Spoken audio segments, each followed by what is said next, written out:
Donc, comme on avait vu dans les diapositives avant, la vitesse de la réaction enzymatique est influencée par la concentration en substrat. On l'a déjà vu parce qu'on a tracé V en fonction de S et V augmente.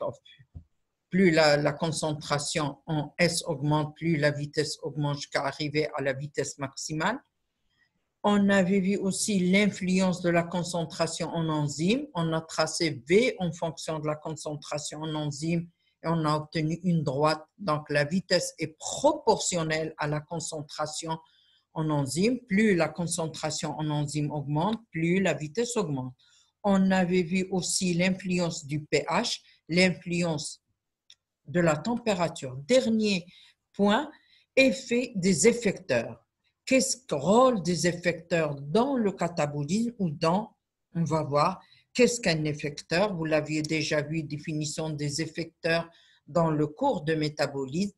Il s'agit soit des activateurs, soit des inhibiteurs. Donc, c'est ces effecteurs qui régulent, qui font la régulation du métabolisme, du anabolisme ou de catabolisme. Par quoi? Ça, toutes ces notions-là, ça a été déjà illustré dans le cours de métabolisme par des enzymes, on va voir, des enzymes de régulation, des enzymes qui catalysent des réactions irréversibles. On va voir quelles sont ces enzymes. Vous avez déjà vu beaucoup d'enzymes de régulation comme la PFK1, la phosphofructokinase 1, le glycokinase ou l'exokinase, la pyruvate kinase, tous ces trois enzymes de régulation de la glycolyse, par exemple, ils possèdent à la fois des activateurs et des inhibiteurs. Et grâce à ces effecteurs, à ces activateurs inhibiteurs, on a régulation du métabolisme cellulaire. Biochimiquement, ces effecteurs permettent de mieux comprendre le mode d'action des enzymes. Et là, dans cette partie de cours, on étudiera les différents types d'inhibiteurs et les différents types d'activateurs. De même, on étudiera un type d'effecteurs, sont des effecteurs allostériques. Qu'est-ce que c'est les effecteurs allostériques? Ce sont des effecteurs qui font la catalyse, mais pas de type michaélien, mais de type allostérique. Et là, on va voir deux types d'inhibiteurs, des inhibiteurs qui agissent d'une manière réversible et des inhibiteurs qui agissent d'une manière irréversible. On tiendra surtout compte, on n'aura pas le temps de détailler les inhibiteurs irréversibles, mais je vous donnerai quelques exemples uniquement, mais on insistera sur les types de réversibles qui sont soit compétitifs, soit les inhibiteurs sont compétitifs, soit ils sont non compétitifs ou incompétitifs. Et on passe aux inhibiteurs. Donc, premier exemple, premier type d'inhibiteur, inhibiteur inhibe la réaction enzymatique. Par exemple, la cellule dégrade le glucose en pyruvate pour avoir quel est le but de cette glycolyse malgré que c'est fournit peu d'énergie. Ce pyruvate se transforme en acétyl-CoA. L'acétyl-CoA qui rejoint le cycle de Krebs et le but c'est d'avoir de l'énergie. Si la cellule n'a plus besoin d'énergie, il faut qu'on inhibe la glycolyse par des inhibiteurs, par exemple des inhibiteurs de la PFK1 parce que c'est l'enzyme clé de la glycolyse, c'est elle qui est aussi comme les autres enzymes allostériques possèdent des activateurs et des inhibiteurs. Qu'est-ce que ça veut dire inhibiteur réversible?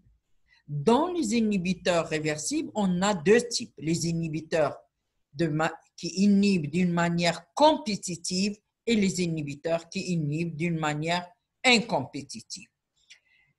Alors, qu'est-ce qu'un inhibiteur compétitif? Il exercé par un composé dont la structure, ça c'est la première propriété d'un inhibiteur compétitif. Quand il s'agit d'un inhibiteur compétitif, ça veut dire cet inhibiteur, c'est un composé dont la structure ressemble à celle du substrat. Donc, on dit il y a ressemblance entre le substrat et cet inhibiteur. Il y a ressemblance de structure. Et là, en français, on dit il y a une analogie, ça c'est un terme qu'on utilise pour les inhibiteurs compétitifs, il y a une analogie de structure, il y a une ressemblance de structure. Comment je peux vous expliquer cette inhibition compétitive? L'enzyme doit fixer son substrat, E plus S qui donnera ES et elle donnera enzyme plus libre à la fin et produit. Qu'est-ce qu'elle doit aussi fixer? Si l'inhibiteur est de nature compétitive, elle doit fixer l'inhibiteur. Donc, pourquoi on appelle inhibition compétitive? Il y a compétition entre les substrats et inhibiteurs. Deux joueurs qui rentrent en compétition pour une course, pour arriver en premier dans une course. Ici, le substrat et l'inhibiteur rentrent en compétition pour se fixer sur l'enzyme. Donc, l'enzyme doit fixer à la fois le substrat pour former ES et avoir le produit, et en même temps, elle doit fixer l'inhibiteur pour inhiber l'activité de l'enzyme. E plus I, K1, EI, mais EI. Si ES se transforme en produit pour donner l'enzyme intacte et le produit, on dit le complexe EI est inactif. Qu'est-ce que ça veut dire inactif? Ça veut dire il n'aboutit pas à la formation du produit et c'est comme ça qu'on a inhibition de l'activité enzymatique. On calculera K1, concentration de E fois I sur EI et la concentration en EI, E multiplié par I sur KI. Et on arrive à V. Après tous ces calculs-là, ce que je vous demande de retenir là, je vous ai présenté V en fonction de S et 1 sur V sont des calculs de mathématiques, pas plus que ça. Et on est arrivé à 1 sur V en fonction de 1 sur S. V est égal V max fois S, Km plus 1 concentration en inhibiteur sur KI qui est la constante d'association de E à l'enzyme à l'inhibiteur plus concentration en S. Et de même, je vous ai présenté 1 sur V en fonction de 1 sur S. Et on a tracé en même temps V en fonction de S et 1 sur V en fonction, ça c'est les deux représentations qu'on a déjà vues. V en fonction de S, c'est ce qu'on appelle présentation michaélienne. 1 sur V en fonction de 1 sur S, c'est ce qu'on appelle présentation de Luinever-Eberg, présentation des inverses. Pourquoi on les appelle des 1 sur V en fonction de 1 sur S? On vous demande dans certains exercices présenter la courbe des inverses, ça veut dire c'est l'inverse. V, l'inverse c'est 1 sur V et S, l'inverse c'est 1 sur S. Donc quand on dit courbe des inverses, ça veut dire 1 sur V en fonction de 1 sur S. Et là, dans ces trois courbes, qu'est-ce qu'on a présenté? La courbe rouge, c'est V en fonction de S, que ce soit pour 1 sur S ou 1 sur V en fonction de S ou 1 sur V en fonction de S. La courbe rouge, c'est sans inhibiteur. La courbe bleue, c'est avec une concentration en inhibiteur 1 et une deuxième concentration en inhibiteur, c'est la courbe verte. Alors, de la courbe rouge sans inhibiteur, la courbe bleue, on a une concentration I, I1 et I2 pour la courbe V et I1 supérieure, la concentration en inhibiteur est plus importante dans la courbe verte que dans la courbe bleue. Qu'est-ce qu'on peut remarquer? On a tracé donc le même allure, que ce soit pour V et S ou 1 sur V sur 1, le même allure dans les trois courbes. Et comme on avait dit que la courbe des inverses de Luinever-Eberg était plus précise, qu'est-ce qu'on peut remarquer? Que le 1 sur V max ne change pas. Et là, c'est représenté, c'est le point commun entre les trois courbes sur l'axe des Y. 1 sur V max. 1 sur V max ne change pas, c'est le même point, donc V max ne change pas. Qu'est-ce qu'on peut remarquer pour moins 1 sur Km? Moins 1 sur Km diminue, ça veut dire, regardez, moins 1 sur Km entre la verte et la bleue et la rouge. Donc, et on peut le voir aussi dans KM, KM en rouge, KM dans la présentation V en fonction de S, KM sans inhibiteur, avec KM inhibiteur et KM avec une concentration supérieure en inhibiteur. La courbe verte, la concentration en inhibiteur la plus élevée possède le KM le plus élevé. Donc, on peut le voir dans le V en fonction de S, KM augmente. Donc, et on avait déjà dit que la KM par rapport à l'affinité, plus le KM augmente, plus l'affinité diminue. Des causes qu'on peut retenir de cet inhibiteur compétitif, il y a compétition entre l'inhibiteur compétitif et le substrat. Pourquoi cette compétition? Ce composé rentre en compétition parce qu'il y a une analogie de structure entre le substrat et l'inhibiteur. Et quelle est l'influence de cet inhibiteur? Cet inhibiteur, il ne forme pas de produit, d'accord? Mais ce qu'on peut déduire sur les paramètres cinétiques, Vmax ne change pas et le Km change. Le Km augmente, l'affinité diminue. Quand la concentration en S augmente, l'effet d'inhibiteur disparaît. L'inhibiteur compétitif, on dit, est levé par, soulignez bien, levé par un excès de substrat. Vmax n'est pas modifié. Ça, c'est les caractéristiques, ça, c'est ce qu'il faut retenir dans le cas d'un inhibiteur compétitif. Donc, qu'est-ce que ça veut dire? S augmente, l'effet disparaît. Il y a une analogie, une ressemblance entre la structure du substrat et l'inhibiteur. Si vous augmentez la concentration de substrat, comme si on explique ça d'une manière simple, comme si l'enzyme ne voit plus l'inhibiteur, elle le considère comme un substrat parce qu'il y a une analogie de structure entre substrat et inhibiteur. Donc, on dit quand la concentration en substrat augmente, l'effet d'inhibiteur disparaît. Donc, si on veut lever, ça veut dire arrêter l'inhibition, éliminer l'effet de l'inhibiteur, ça veut dire lever l'inhibition, on dit qu'il faut un excès de substrat pour que l'inhibition soit levée. Le Vmax n'est pas modifié. Un exemple très clair de cet inhibiteur de nature compétitive, c'est ce que vous avez vu dans le métabolisme, dans le cycle de Krebs. Vous avez une étape du succinate au fumarate par l'enzyme qui catalyse cette réaction irréversible. Et sachez bien, dès maintenant, et vous l'aviez vu plusieurs fois en métabolisme, que toutes les réactions irréversibles sont catalysées par des enzymes, on va voir des régulations.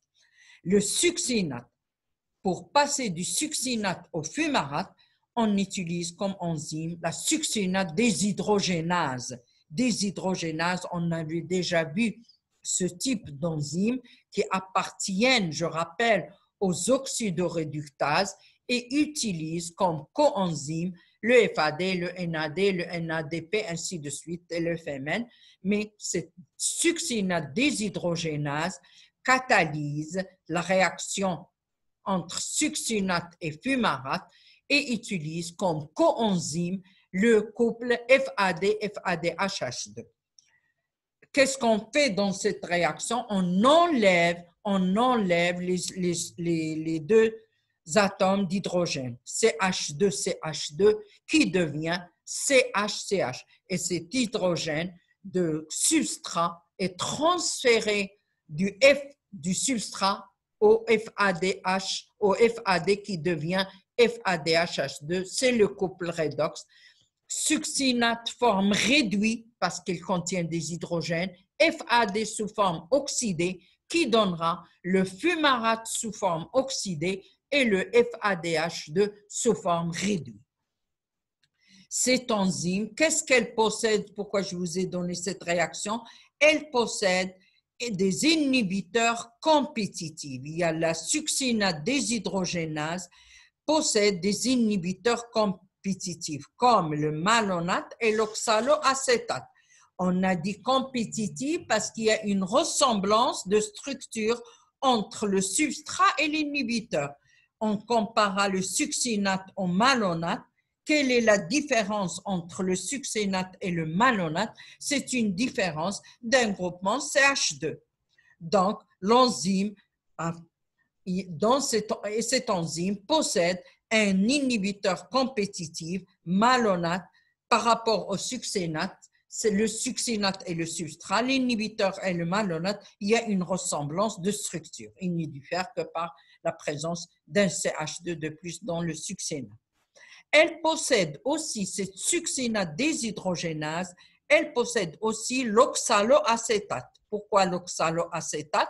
Parce qu'il ne diffère que par un groupement CH2 à la place de CO. Fonction cétone dans l'oxaloacétate et un groupement CH2 dans le succinate. Donc, ces deux composés ont une ressemblance de structure, une analogie de structure avec le succinate, donc sont des inhibiteurs compétitifs de la succinate déshydrogénase. On a aussi ce qu'on appelle des inhibitions, c'est un cas d'exemple que vous avez vu dans le inhibition par le produit de la réaction, le glycose 6-phosphate en présence d'H2O2, c'est une déphosphorylation, glycose 6-phosphatase. Le type de réaction est une déphosphorylation, c'est pourquoi la phosphatase, on avait déjà vu ça dans le début des cours, les déphosphorylases. La déphosphorylation est réalisée par des phosphatases et la phosphorylation par les phosphorylases. Glucose en plus H3PO4. Ça veut dire quand on synthétise beaucoup de glucose, quand on fait des phosphores à un certain moment, le glucose devient inhibiteur de la réaction. Et c'est ce qu'on appelle inhibition par le produit de la réaction. Il y a aussi des inhibiteurs compétitive de la cholinestérase, les amines quaternaires. Ces amines quaternaires, on le voit dans les molécules, dans la molécule d'acétylcholine. NCH3 est lié à un groupement CH2, l'acétylcholine possède un groupement quaternaire qui est un inhibiteur compétitif. Ces amines quaternaires de type N, R1, R2, R3 et R4 sont des amines quaternaires inhibiteurs de l'acétylcholinestérase qui donnera la choline plus l'acide acétique.